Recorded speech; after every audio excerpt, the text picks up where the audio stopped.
Good morning, students. Today I am going to continue my lecture for plus 1 political science. The name of the chapter is freedom. Now let us start with the topic. What is freedom? Simple answer to this question, what is freedom, is absence of constraint. Remove the trade barriers. Freedom is said to exist when external constraints on the individual are absent. किसी तरह की कोई रोक टोक नहीं होना. In term of this definition, individual could be considered free if she is not subject to external controls or coercions and is able to make independent decision and act as an autonomous way. Freedom किसको कहा जाता है? आज़ादी, liberty. Freedom का मतलब होता है जब किसी भी इंडिविजुअल के ऊपर किसी तरह का कोई भी कंस्ट्रेंट या ट्रेड बैरियर नहीं होता, उसको फ्रीडम कहा जाता है. जो इंडिविजुअल होता है, ह्यूमन बीइंग होता है, वो खुद के डिसीजन ले सकता है. However, absence of constraint is only one dimension of freedom. Freedom is also about expanding the ability of people to freely express themselves, develop their potential. Freedom in this sense is the condition in which people can develop their creativity and capabilities. अगर उनको आज़ादी होगी, कोई रोक टोक नहीं होगी, हर तरह से अपनी कैपेबिलिटी को वो इम्प्रूव कर सकते हैं. जो ये एस्पेक्ट्स हैं फ्रीडम के, absence of external constraint as well as the existence of condition in which people can develop their talents, ये बहुत ज़्यादा फ्रीडम के लिए इम्पोर्टेंट है.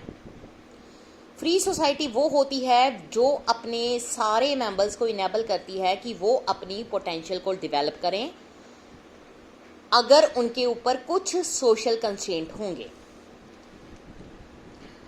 यहाँ पर बेटा मैं एक टॉपिक पढ़वाऊंगी आपको, Swaraj. Concept analogous to freedom in Indian political thought is Swaraj. Swaraj incorporates with two words. Swa means self, Raj means rule. It can be understood to mean both the rule of self and rule over self. Swaraj. In the contest of freedom struggle, जब हम India में independence के लिए जो struggle चल रही थी उसकी बात करें तो वहाँ पर जो फ्रीडम है उसको as a constitutional and political demand कहा गया. तो और जो इसकी वैल्यू थी सोशल कलेक्टिव लेवल पर थी. दैट्स वाई जो स्वराज था इम्पोर्टेंट रैलिंग था जो फ्रीडम मूवमेंट के लिए इंस्पायर हुआ. तिलक जी की फेमस स्टेटमेंट थी, स्टेटमेंट ये थी, Swaraj is my birth right, I shall have it, कि स्वराज मेरा जन्म सिद्ध अधिकार है और मैं इसको लेकर रहूँगा. क्योंकि उन्होंने जो ब्रिटिशर्स थे और उन्होंने हमारी इंडिपेंडेंस को ख़त्म कर दिया था, तब इसकी डिमांड की गई. It is the understanding of Swaraj as rule over the self. ये highlighted by the Mahatma Gandhi in his work Hind Swaraj, एक बुक थी उसमें लिखा, जहाँ पर उन्होंने कहा इट इज स्वराज. जब हम ये लर्न करेंगे कि अपने आप पर रूल कैसे किया जाता है. स्वराज एक फ्रीडम नहीं है बट लिबरेशन है, जिसमें one self respect, self responsibility की तरफ ध्यान दिया जाता है. और इसमें होती है capacity for self realisation from institution of dehumanisation. अगर हम अंडरस्टैंडिंग करें रियल सेल्फ, तो इसका रिलेशन जो है वो कम्युनिटी और सोसाइटी के साथ होता है. इसलिए critical to the project of attaining Swaraj. Gandhi ji believe करते थे कि डेवलपमेंट जो है वो फॉलो करती है और would liberate both individual and collective potentialities guided by the principle of justice. Needless to say such an understanding is an relevant to the 21st century. It was when, जब गांधी जी ने Hind Swaraj book 1909 में लिखी थी.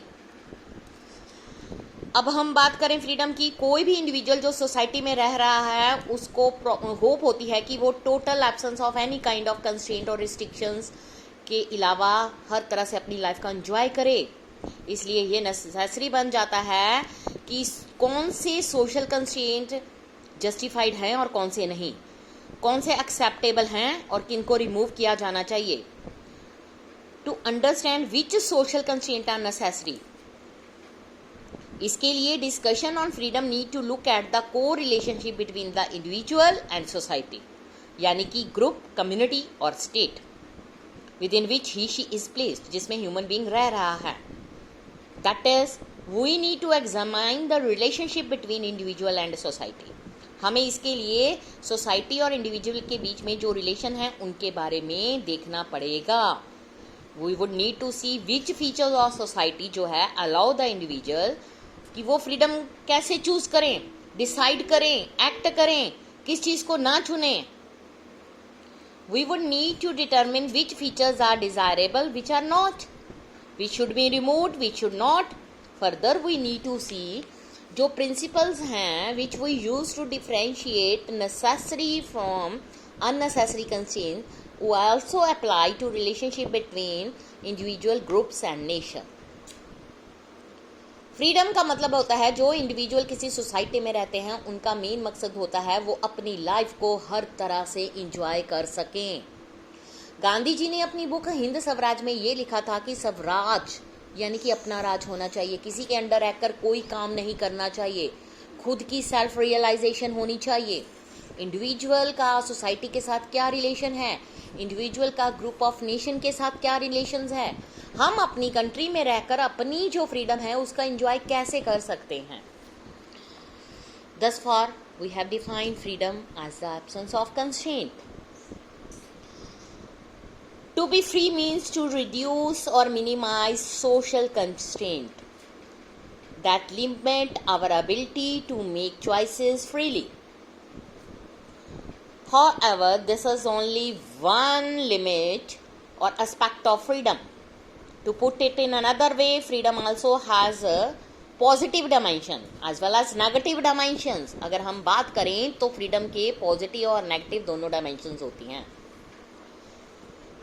To be free, a society जो है must widen the areas which individuals, group, communities or nations will be able to charter their own destiny, what they wish to be. इसका मतलब है फ्री अ सोसाइटी का मतलब क्या होता है, जितने भी इंडिविजुअल, ग्रुप्स, कम्युनिटी, नेशंस वो इस तरह से हमारी कंट्री में काम करते हैं कि जो फ्रीडम है अलाउ करती है उनकी फुली डेवलपमेंट और इंडिविजुअल्स की creativity, sensibilities, capabilities, be it in sports, science, art, music, exploration. Free जो सोसाइटी होती है is one that enable one pursue one's interest with a minimum of constraints. जो फ्रीडम है उसको कंसीडर किया जाता है वैल्यूएबल बिकॉज इट अलाउ करती है हमारी चॉइसेस को बनाने के लिए, हमारी जजमेंट बनाने के लिए। It permit exercise of the individual power, reasons, judgement. मतलब क्या है फ्रीडम का? अगर हम चैप्टर को स्टार्ट किया है फ्रीडम वर्ड, फ्रीडम का मतलब होता है कि जितने भी बैरियर्स किसी की इंजॉयमेंट में आते हैं तो उन सब को रिमूव कर देना चाहिए। ह्यूमन बीइंग जो सोसाइटी में रहता है उसके अंदर कैपेबिलिटी होती है अपने आप को डेवलप करे, अपने आप को एक्सप्लोर करे। इंडिविजुअल अपने आप को डेवलप तभी कर सकते हैं अगर उनके आगे जितने भी बैरियर्स या कंस्ट्रेंट हों उनको रिमूव कर दिया जाए। डिबेट अगर हम करें तो हम अगर क्लास में डिबेट करें, girls and boys should be free to decide whom they wish to marry. Parents should have no say in this matter. It means a freedom to boys and girls. But ये जो constraint हम लगा देते हैं अपनी society में ये कुछ हद तक ठीक भी होने चाहिए। एबिलिटी, फ्रीडम का मतलब ये नहीं होता कि रूल्स रेगुलेशन को फॉलो ही ना किया जाए, अपनी मन मर्जी से सभी कामों को किया जाए। जिस तरह से फ्रीडम के टाइम पर महात्मा गांधी जी ने और तिलक बाल गंगाधर तिलक ने अपनी फेमस स्टेट में कहा था कि Swaraj is my birth right, जन्म से मेरे को फ्रीडम मिली हुई है, स्वराज मिली हुई है, मैं अगर कोई इसको रोकेगा तो इसको लेना मेरा जन्म सिद्ध अधिकार है।